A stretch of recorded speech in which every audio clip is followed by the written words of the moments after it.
unite. It's time to war, to fight the fight against the puppet masters pulling strings. We'll strip away the power, hear our piercing scream. Yeah, we won't be silenced anymore. Break free from the chains that they adore. Stand tall, Unrig in the game we rise. We'll bring reality from their lies. Unrig the game, unleash the fury.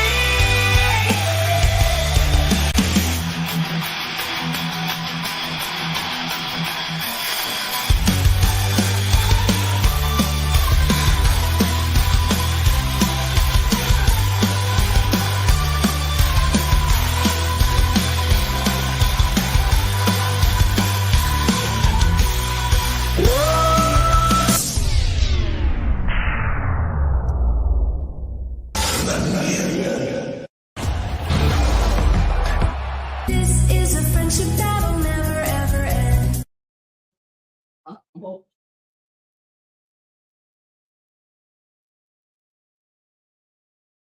Greetings and welcome to Unrig the Game. How's everybody doing this evening? We're now at Chapter 4, the Power Grab.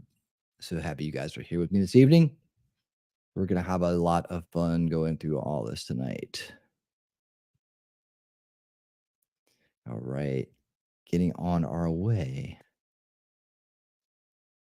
We got nice intro tonight. We're going to talk about CDBCs, kind of to open up the show here before we head off to the free speech platforms for the reading of the book. And if you're just stopping in for the first time, check out the previous episodes if you want to catch up. The way it works is we do a little bit of a pre-show here, and then we head on over to, hey, there's Daisy girl. How you doing? Welcome, Daisy. We head on over to the free speech platforms for the reading. But what we do is we do a little pre-show here first, related topics, things we're covering either in sequence with the book or that we've covered like around the same topics. So tonight we were just talking about the Federal Reserve System on Sunday. We watched a great documentary on Old School Watch Party Sundays. Definitely check that out exclusively on Rumble and X. And we do a little pre-show for that too. But then we head on over there. So I would highly recommend checking that last episode out to kind of get caught up on the Federal Reserve System if you're not already familiar with it, because it has a lot to do with the CDBCs and how our money is controlled. And what is money? That's really what the question was that was answered. Hey, there's Shelly. And what we talked about. And, you know, this, we do a little pre-show here on YouTube, hopefully to attract some new people to the show and just to kind of still keep our foot in that platform, though we are mainly going, you know, with Rumble and X these days. But we do want to still provide a launch pad on YouTube as well. And if you are watching or rewatching this on Rumble and X, I want to invite you to come out on Wednesday nights to, hey, cool gamer, how you doing? I want to invite you to come out to Unveiling Reality on Wednesdays. This is a show that if you like this show, you're really going to like that show a lot. It's the deep dive, it's the debunking, it's the real analytical approach to things. It's where a lot of the core information is for the channel and on these topics. And then the other shows like this one branch off of those shows. So when we get to a certain topic, I kind of spin it into a new show. So we can go even a deeper dive and have more focus on a certain topic. Like this is a, you know, open conspiracy series, kind of spun this off. And this is such an important topic because it's the one we're facing. It's the threat that is imminent.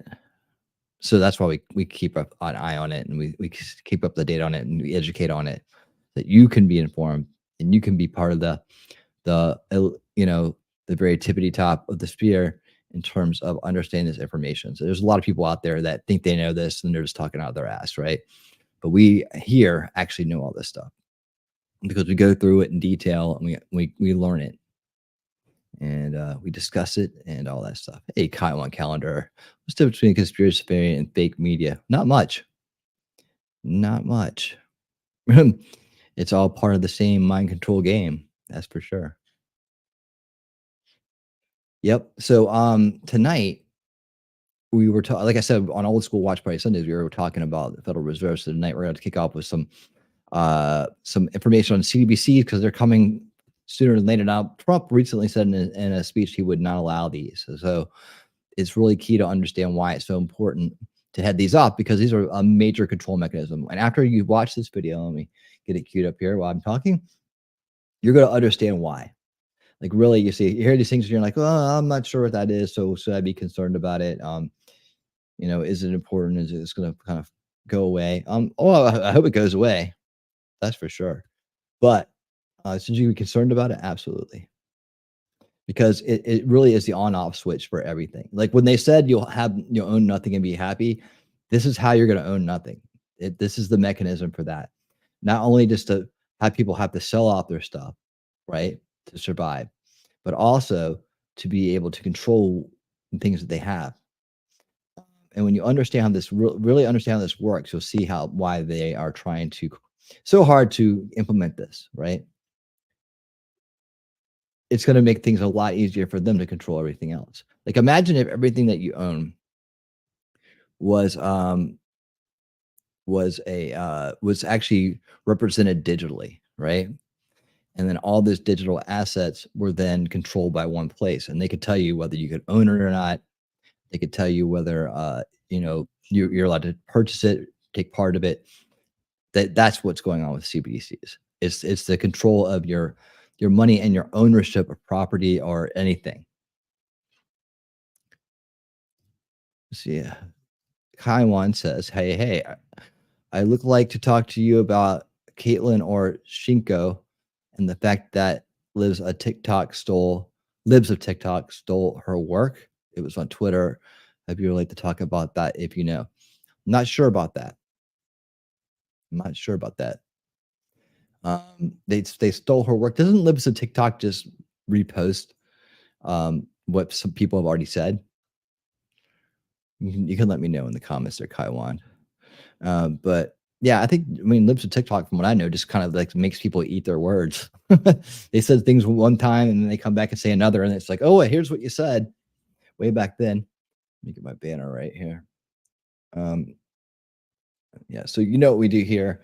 We do the pre-show, then we go over and exclusively on Rumble and X, and we listen to the chapter because YouTube's not gonna let me do an audiobook on here for some reason.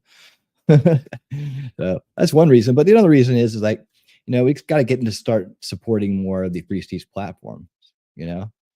Like we got to walk the walk, right? Can't just talk. We can't just talk. We actually got to walk the talk. That's what it is. Chapter 4. The power grab. So this is right up the alley of the theme of the night. The power grab is next. Let me go ahead and thank you for all the members here. I like to scroll them at the bottom. Beginning of the show. I appreciate each and every one of you. Thank you so much for being part of the solution. Come up next, the Controligarchs chapter 4, power grab. And here we go. See, Kaiwan says, I believe that Lives of TikTok is a plan for Liberty Foundation. She's really anti-gay, and Caroline Binge isn't really pro kids. This belief is homeschool. Look into more of that. Certainly, they've got a good reputation right now amongst the base community as someone who's exposing the hypocrisy right of the left. Oh, and one more thing, you should come to social this Saturday at Caitlin and Chico channel on Saturday. Well, hey, yeah, send me a link. I'll come. I'm reaching out, trying to find more like-minded people all the time. Oh, look at this. What do we got right here?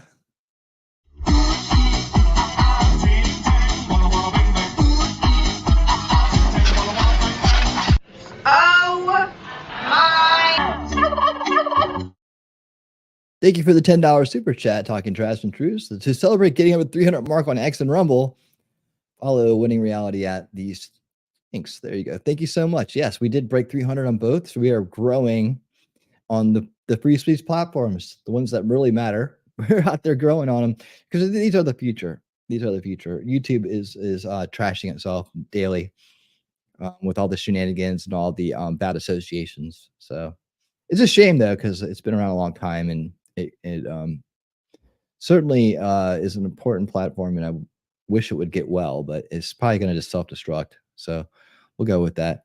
I'll try to find you on Twitter and give you the link. Oh, I appreciate that. Yeah, yeah. And in fact, there's my Twitter link right there. Thanks to Shelly. We got that, and we are actually on there live right now. I'm supposed to go ahead and grab this link and put it out there. I'll do that while we watch the video. Okay, I'm gonna get you guys started on this because you're really gonna enjoy the content on this, and the information you're gonna learn. So here we go. We're gonna bring back Coin Bureau, and he's gonna talk about the global CDBC system incoming. And I am gonna speed this up for time's sake. So let me make. I think we can run this one at about 1.5 legibly. I mean, legibly. Clearly. Let's just say that. All right.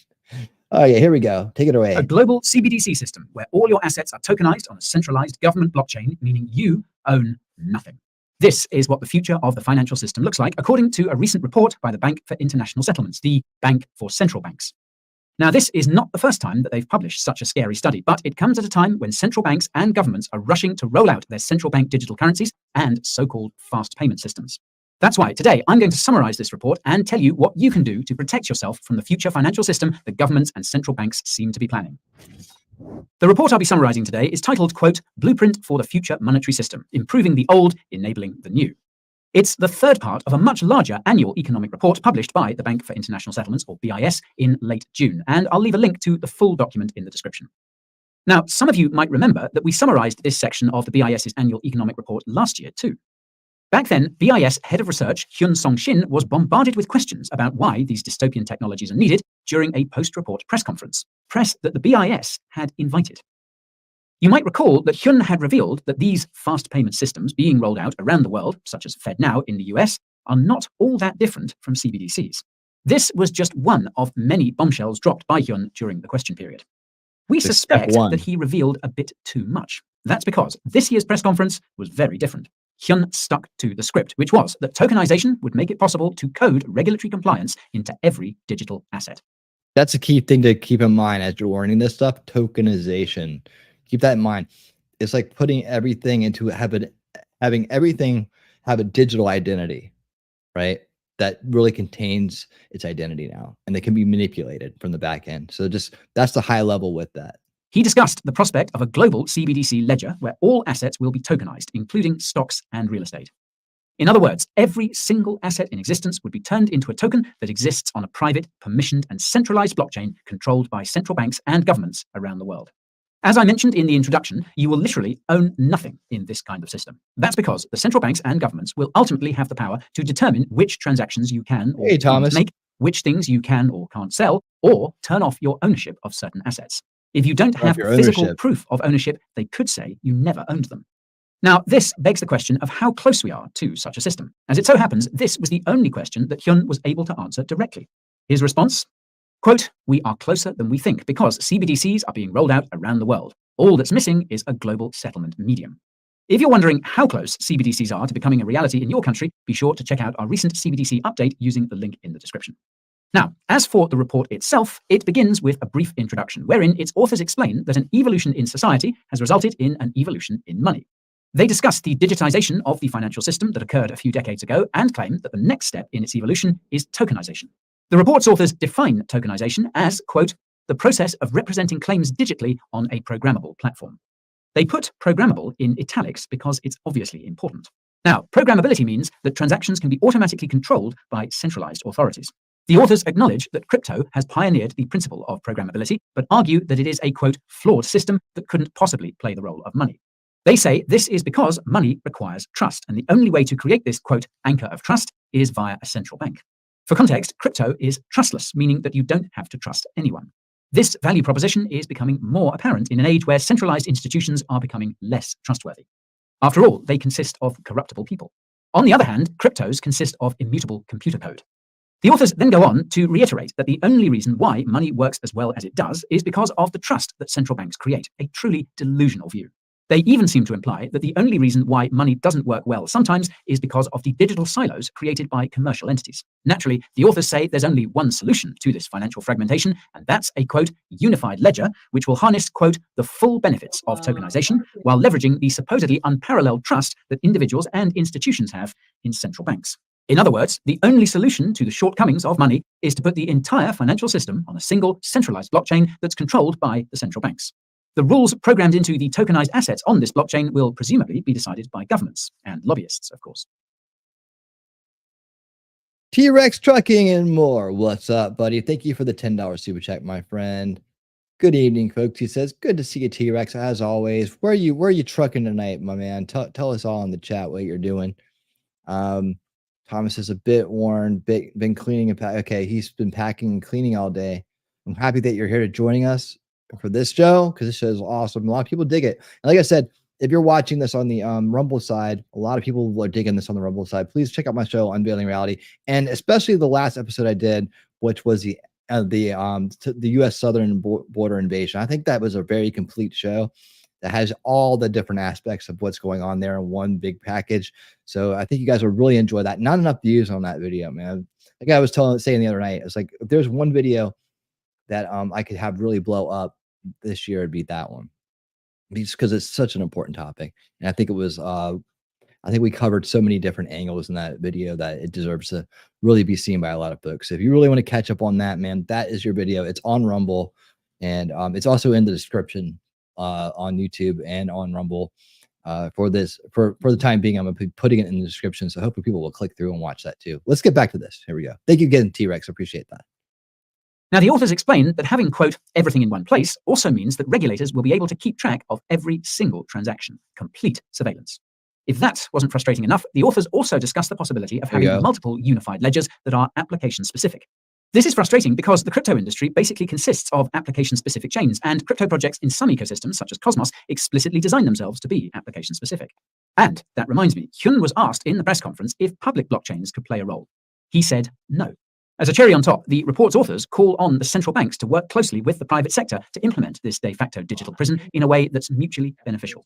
When you remember that the megabanks technically own the central banks already, you realize that this is already happening.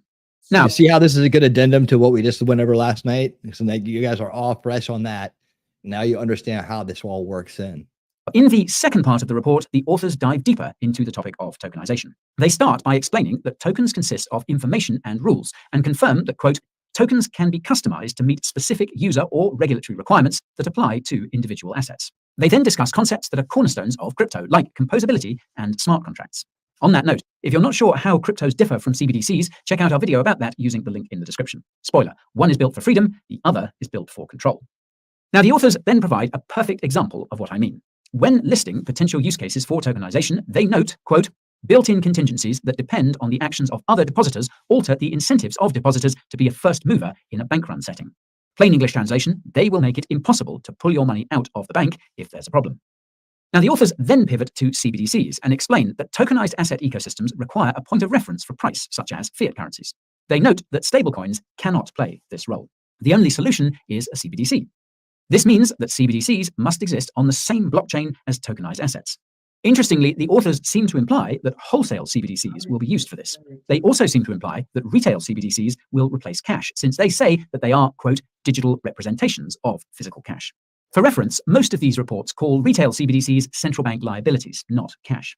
And for those unfamiliar, wholesale CBDCs are meant to be used by select individuals and institutions, whereas retail CBDCs are meant to be used by everyone else. In other words, there will be two CBDC systems, one for the elites and one for us. Odd that they would choose such a system for themselves. Anyways, if that wasn't crazy enough, the authors seem to imply that central banks should be given the power to convert every other form of digital money into a CBDC to, quote, support singleness. This is additional confirmation that central banks will control your assets in this kind of system.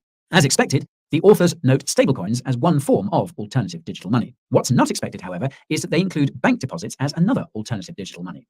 As you might have guessed, the authors insist that all bank deposits become tokenized to ensure singleness. Some folks at the BIS clearly aren't happy in their relationships.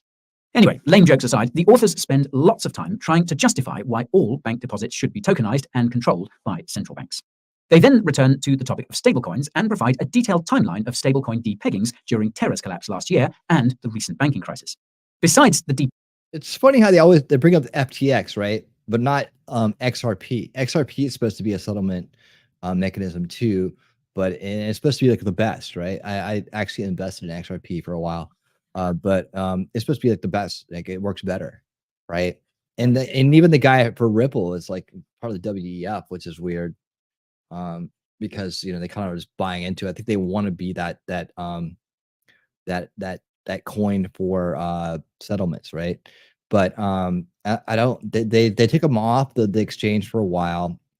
I think they finally got back on, but they were like, there was a big mess between that and what it was, and a lot of people believed XRP was going to be the way things were going, so they were investing in it early and hoping the price would jump up like Bitcoin, right? It would be the settlement coin, so therefore it would just shoot up. But I guess this FTX guy came along, and they kind of had been its competitor, and now they're kind of working their way into different areas. And I don't hear much about XRP anymore. Something I want to look into a little deeper, because it seemed like a good investment a while back, but now it seems like it's probably not going to make the cut. But that's kind of what he's talking about right now. Peg risk, the authors take issue with the fact that most stablecoins are backed by government debt. They state that the government debt holdings of stablecoin issuers reduce, quote, the overall supply of liquid assets that are available for other purposes. Now, this is more significant than you might think, because it underscores the angle that these central banks are coming from. Stablecoin issuers are hoarding liquid assets that should be used for other purposes. What's to stop them from saying the same about you making purchases they don't like? Yep. Anyway, to top it all off, the authors reiterate that tokenized bank deposits are the way to go, because unlike stablecoins, they would have strict KYC and AML at every step of the process. You would not be able to move a single cent without regulatory approval and oversight. And we're not even halfway through the report. The third part of the report pertains to interoperability, which is yet...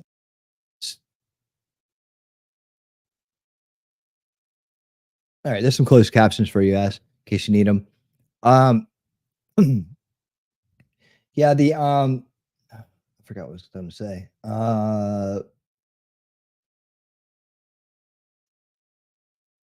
So full spectrum dominance, that's what I'm talking about. Now, keep in mind, we're going to bookend this tonight. The chapter we're going to go over in Controligarchs is called the power grab, right? These are power grabs. This is a power grab here. And what we're going to see at the end with the World Health Organization and Chuck Collison interviewing Brent Weinstein about this plan they have, right, is another form of full spectrum dominance. So they have these organizations that all their mission is to do the power grab, right? To grab power, to enable this full spectrum dominance. So your financial, your travel, your health, these are all things that control you, right? And they'll get down into, you can drill down into health, into reproduction. You can drill down into whether you get end of life care. You can drill down into all kinds of different things when it comes to health, right? We'll same with financial, right? So now we're talking about how they're going to control what you spend, what you're allowed to spend, and whether you'll obey or not. Because if someone cuts off your money or takes away your stuff, people are going to be much more inclined to do what they say. It's a form of coercion through consent. By allowing the system to come in, we're consenting to it, right? And then the consent gives them the power to have power over us and all of us, right? The consent someone else gives them the power to have, to have power over you. Your consent gives them power to have over somebody else. It's just this weird little mesh that we'll get into when we get into natural law and how these things work. But the idea is that they're on all fronts coming at us, right? So we're going to do bookends tonight. CDBC up front, your currency, money, control of you that way, and then at the end it's going to be your health. But in the middle, we're going to do the power grab with Seamus Bruner's book, Controligarchs. So let's continue. Another cornerstone of the crypto industry. The authors start by saying that the potential of tokenization ultimately depends on how interoperable systems are. The BIS's solution to interoperability is to create one global unified ledger. Now, to be fair, the authors acknowledge that other ledgers, quote, could coexist with the global unified ledger. Even then, the authors envision a scenario where these ledgers, quote, merge and overlap until they become a part of the global unified ledger. It sounds like something out of a sci-fi novel, but it's not. Then, in an associated information box, the authors explain that, quote, on the road to a unified ledger, an intermediate solution would be to integrate legacy systems and existing infrastructures with new programmable platforms through application programming interfaces, or APIs. Watch out for that. Now, if you're wondering what that looks like, the authors are kind enough to provide an infographic of what appears to be the 3 stages from today's financial system to the financial system of the future. All I see is an extremely centralized system that's inherently unstable and will inevitably result in collapse. The authors then explain the 2 aspects of a unified ledger.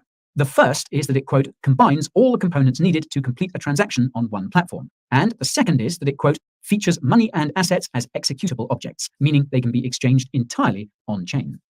They provide an even more detailed infographic of what a unified ledger would look like and make a bold claim. Some transactions will preserve privacy. This is a bold claim because the definition of privacy used by central banks typically means that they see everything, while the private sector sees nothing.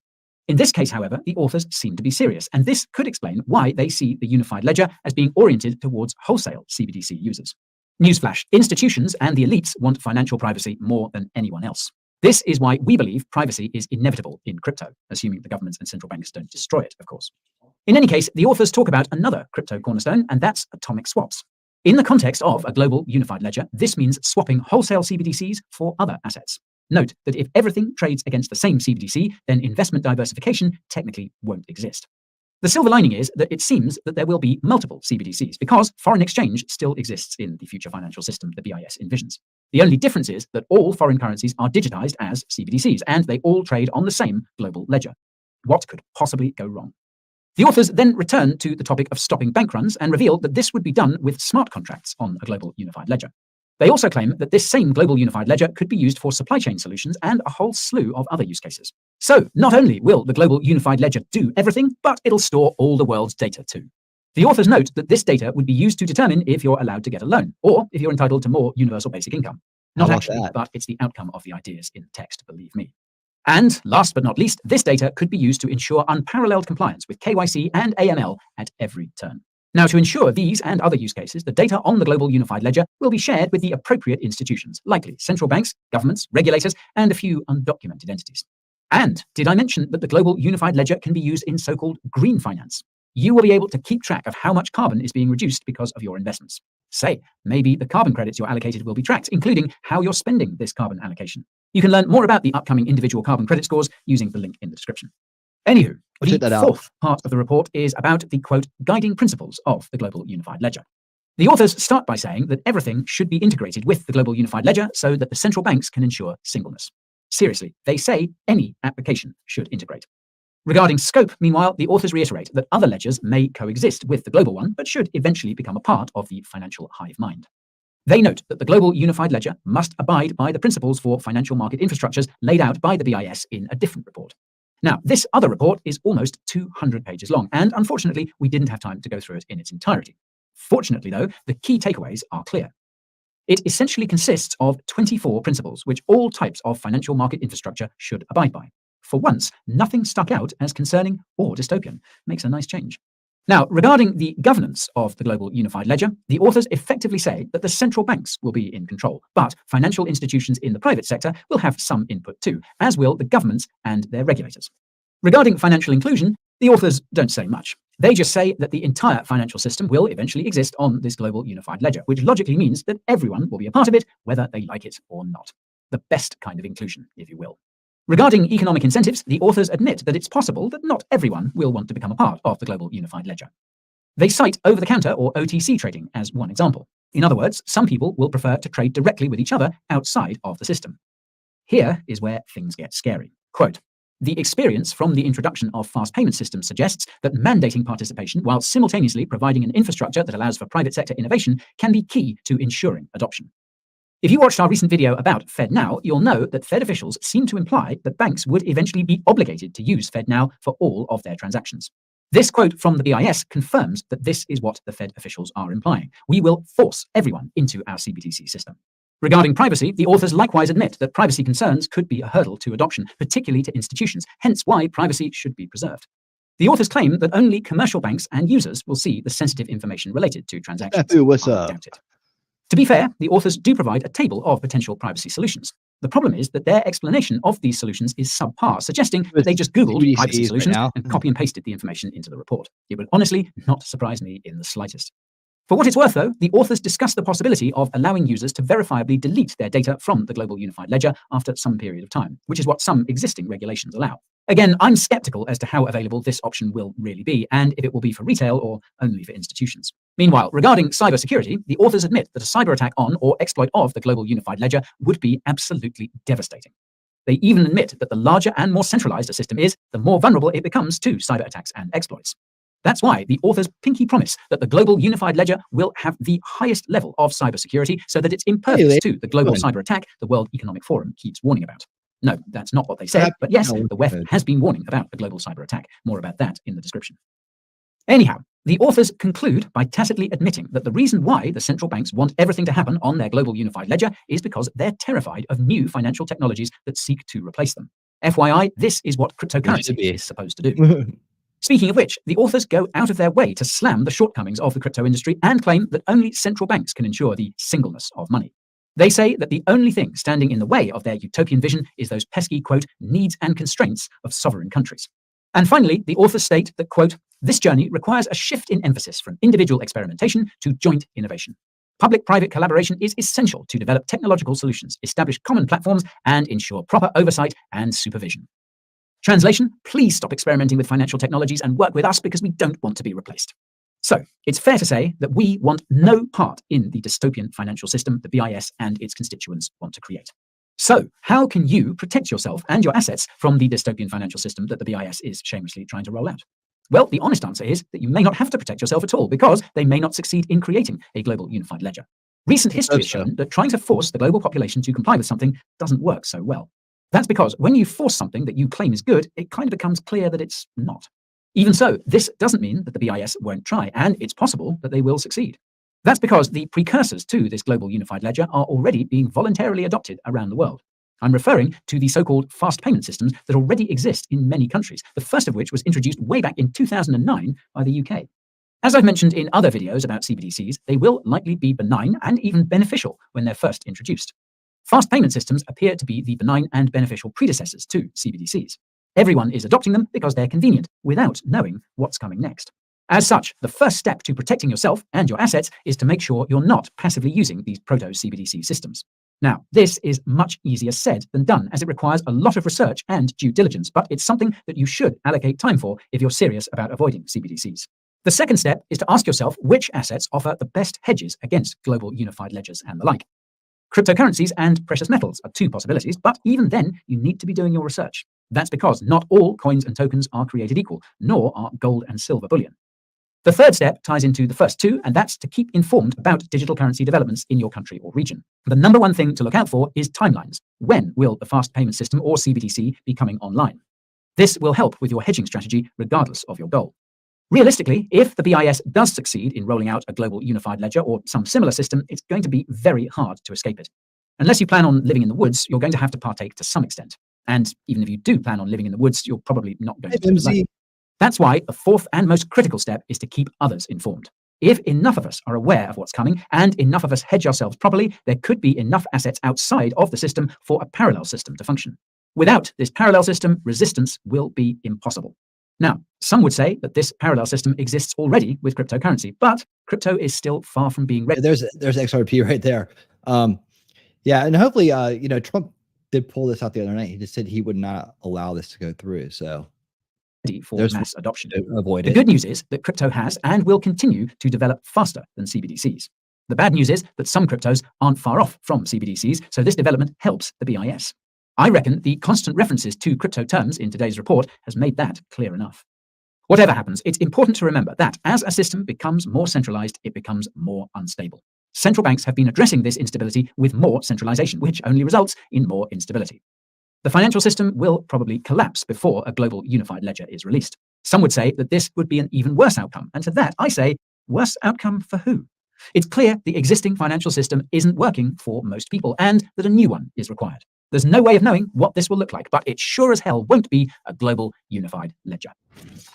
Well, that's all for today's video, folks. If you found it informative, let me know by smashing that like button. There you go. If you want to make sure you don't miss the next one, be sure to subscribe to the channel and ping that notification bell. All right, so now you guys know about CDBCs and what they're about.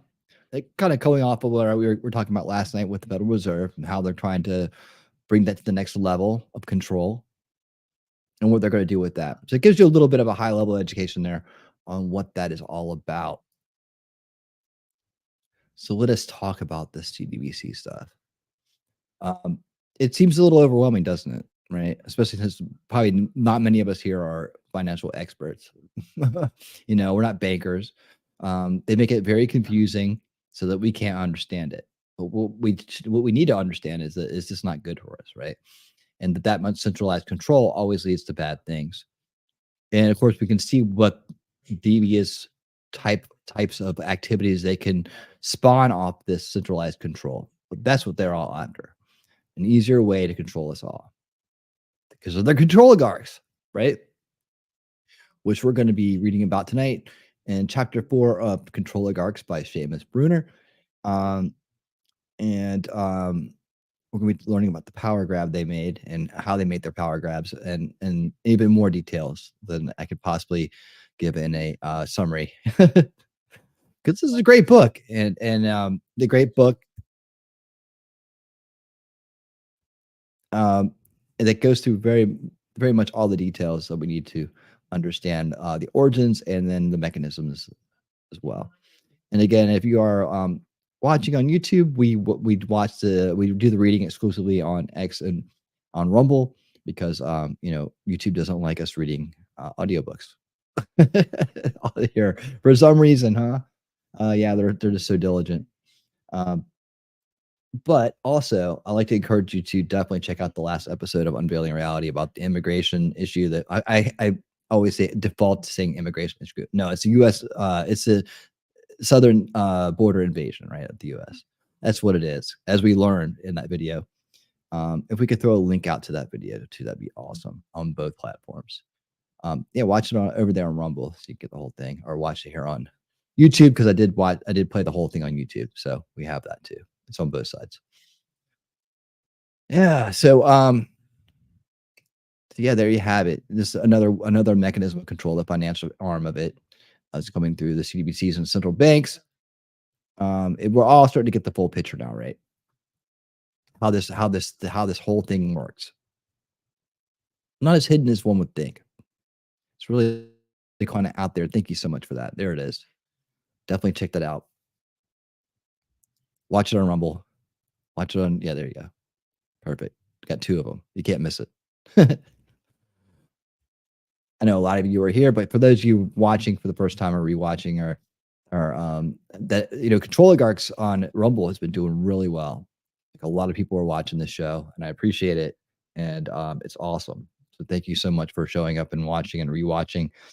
I really think that you guys, if you're watching this show on Rumble and you don't know about my show on Wednesday nights, Unveiling Reality, that you're really, really going to dig that show.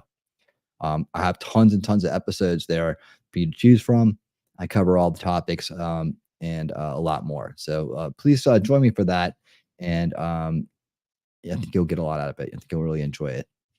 And you'll still get to enjoy this great crowd who comes every week. So, and if you would please follow and like on Rumble, that would be great. Or thumbs up, I believe they call it. There you go. Thank you, Memsy. Awesome. All right, cool. All right. So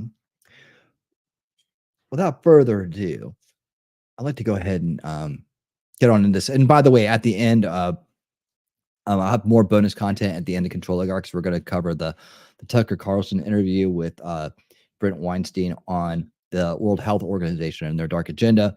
Again, how they're going to control us, our health and our health decisions, controlling our bodies for the most part is what it is.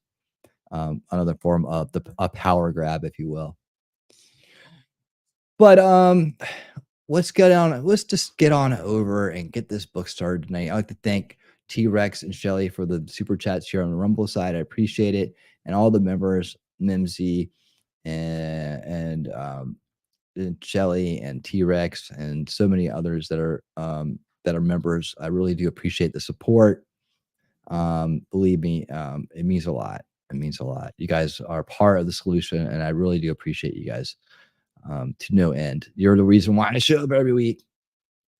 You guys and who else is going to hear this, and all the people that are supporting the channel. I appreciate that so much. Let's do this thing, huh? Let's do it. Let's get over those free speech platforms, and we will bid adieu to let me do one more thing before I do jump. There we go. Okay, cool. All right, guys, let's do this thing. It is time to. Man, everyone's tensed up for a rumble.